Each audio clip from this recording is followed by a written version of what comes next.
Lead us, thou God, from unreal to the real, from darkness to light, from death to immortality. Om Shanti Shanti Shanti. Om peace, peace, peace be unto us all. Namaste. Namaste. Welcome to Yoga for Health, Happiness, and Liberation. I'm Meeta Gajjar, and this is my father, Bharat Gajjar. We're so happy you could join us today.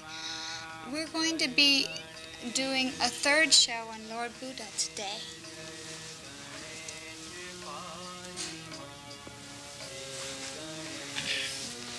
Okay. I would like to read something from Buddha's Daily Reading. This is the book that I'm reading from. This would be the August 3rd reading. Thus I have heard, the Lord was on a tour of Kosala and arrived at Salavitaka. In that village there lived a Brahmana named Lohika, who owned vast estates endowed by the kings.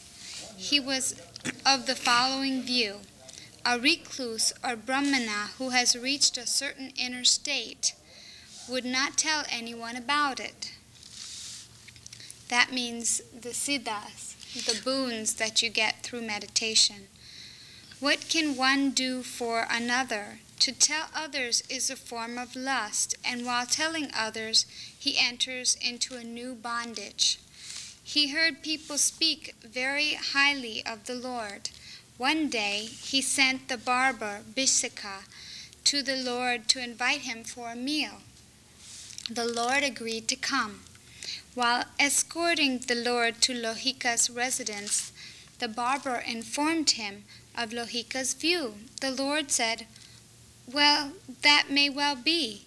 After the meal, the Lord questioned Lohika concerning his views and found that he had been quoted correctly.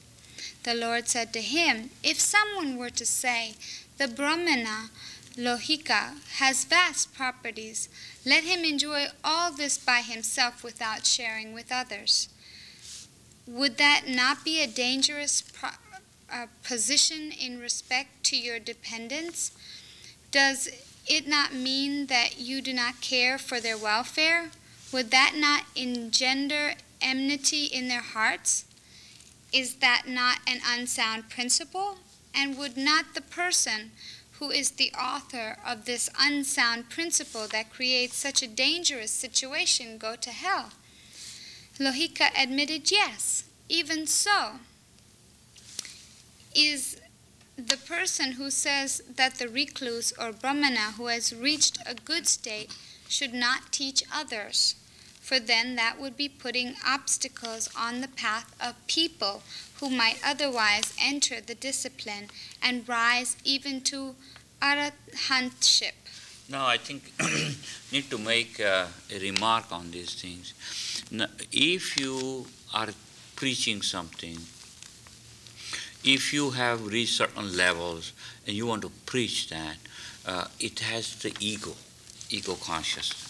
So Lord Buddha is warning people not to teach something. If they don't practice, you better not teach. Now, if you have reached certain level of consciousness, certain siddhi, you have reached certain level, you should not go teachings, preaching these things, because it has an ego consciousness in that. So ego brings problem. And here is Lord Buddha's message. So read further, please. He who sets such obstacles would also go to purgatory or be reborn as an animal. Now here Lord Buddha points out that if you teach false teaching, teaching which stop other person to go into real spirituality, then you are creating a sin. You're doing something wrong. And he says, Lord Buddha says, that you go into purgatory, or you go and regress into animal kingdom. You go into next life, instead of human life, you can regress into animal life. So it's a heavy duty. If somebody wants to do preaching and preaching has ego and he wants to make money, just preaching to make money. It is a sin. That's the message here. Go ahead. There are 3 types of teachers in the world who are worthy of blame and who deserve the view expressed by you. The first, he who has not attained the state of a recluse, though he has taken to the homeless life and yet teaches a doctrine, proclaiming to others, "This is good for you," but whose teaching is not attended to or followed by the listener. 2. He who has not attained the state of a recluse, though he has taken to the homeless life and yet teaches a doctrine proclaiming to others, "This is good for you," and whose teaching is listened to and followed by the listeners. The third, he who has attained the state of a recluse and who teaches a doctrine proclaiming to others, "This is good for you," but whose teaching is not attended to and followed by the listeners. See, here is a message again that you have become a monk, and you are not following, you have not gained anything, and you start teaching somebody. And teaching is false, because you are teaching somebody you do not know or do not believe exactly, but you want to teach for an ego reason, money reason. People want to send the spirituality to make some more money. It is all a sin. That is what Lord Buddha says clearly. Of these 3, you might say, it is an egocentric passion of yours. What can one man do for another? Lohika asked, "Is there a type of teacher who is not worthy of blame?" The Lord answered, "Yes," and then elaborated the teaching concerning the arising in the world of a fully enlightened one who is sought by a good householder, and the teaching concerning the principle, the disciples' training in self-discipline, meditation, right up to arahantship. The Lord concluded, "The teacher under whom the disciple attains such a high state is not worthy of blame. Whoever blames such a teacher goes to purgatory or is reborn as an animal." Lohika said, "It is as if a man who was falling over a precipice is caught hold of and saved. So have I been saved from falling into purgatory by the Venerable Gautama," that's Lord Buddha. Lohika then asked to be accepted as a disciple of the Lord. Thank you, Meeta. I think here is, we give you the glimpse of Lord Buddha's teaching, and I think you should read, because he was a real disciple, and many consider him as the Lord himself. Now, let us see, there are two basic types of meditation. This is also Lord Buddha's teaching.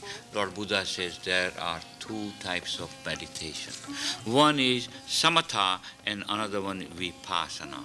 These are the 2 basic types of meditation he recommends. Now, first is samatha meditation, is stopping bad habits and obtaining peace of mind and body. So, first step of meditation is discipline yourself and do the right thing. So be good, do good, and also obtain peace of mind, and also remain body without tension, peaceful. So now, next type of meditation is called vipassana. Now look at the very important word. Vipassana is witnessing and being enlightened. How can you be enlightened? How can you open your third eye and see things very crystal clear, what this life is all about? They are tools to nirvana. This is the 2 tools of meditation to reach nirvana. Nirvana means highest state of being in this material world, where you experience the bliss, you experience the love, you experience real exciting way of living. You get up in the morning and you are excited. You're not just dragging your feet. You feel love. You feel all together, not completely vacant, empty. And this is a lot of people feel because the way they think and so forth. So let's look into samatha, first type of meditation. He said is a step-by-step development of mental and physical calmness. Mental and physical calmness. You are seeking this calmness of the mind, calmness of the body, and that is the first step. And stopping bad habits and achieving inner peace. So these are the steps. One attains freedom that is not dependent on circumstances. Sometimes somebody makes you unhappy by saying certain words, but you are completely detached. You don't worry. You keep on going because you know who you are. The fourth is, it is stilling of the mind through letting go, and it is called samadhi, detachment. You bring the detachment, and still you are all together. Okay, next. Concentration is a poor word because it means suppression of the mind, because it creates war between the desire of the mind and wandering desire to hold the object. So here, suppression, meditation is not suppressing, but it is letting it go. So object of dhyana, dhyana is a Sanskrit word of meditation. Dhyana is for detachment and then experiencing peace and love.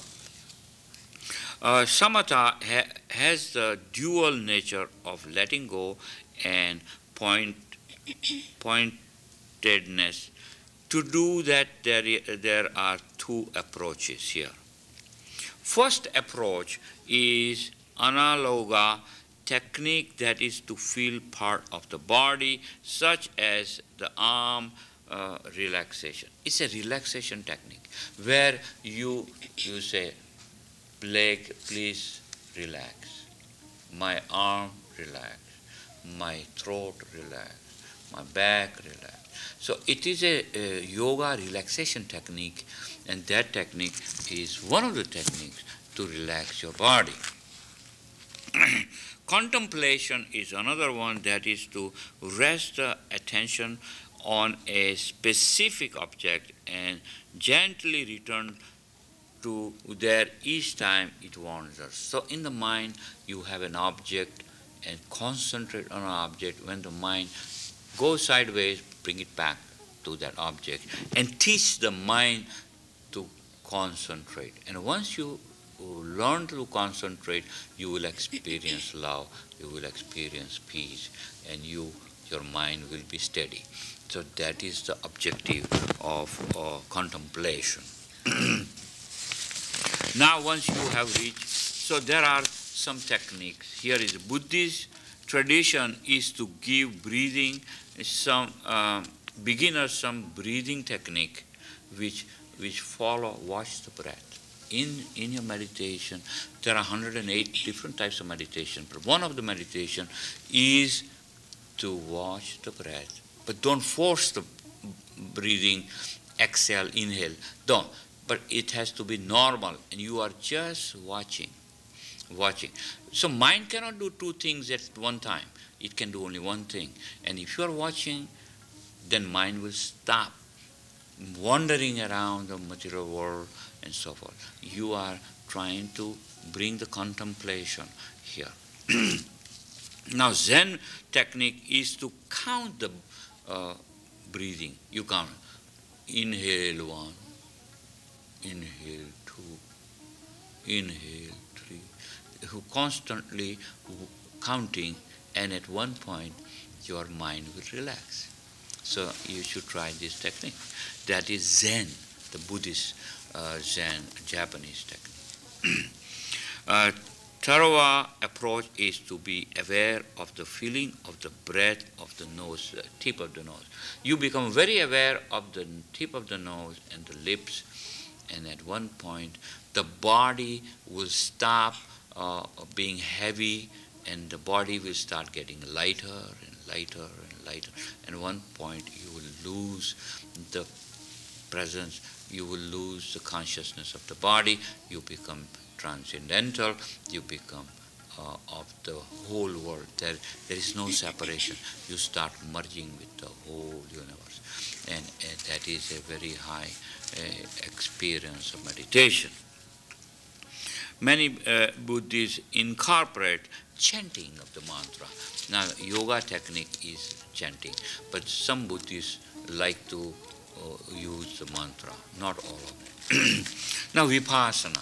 Vipassana is another technique, and that is to step by step higher training the awareness, sensitivity, and clarity of the things. So here is vipassana is a witnessing yourself, witnessing everything. If you become angry, witness you are angry. Because some people become angry and they don't know that they are angry. But to witness, I am angry. Oh, okay. And then try to see how can you eliminate this kind of bad habit of getting angry. You can. And through the meditation, it is used. Witnessing opens a new consciousness and brings clarity of understanding. So witnessing is one of the most powerful tool in self-realization, enlightenment, and meditation. But become witness. It is observed by truth and suffering within oneself. Witness how you become agitated and feel unhappy. To find that one has to go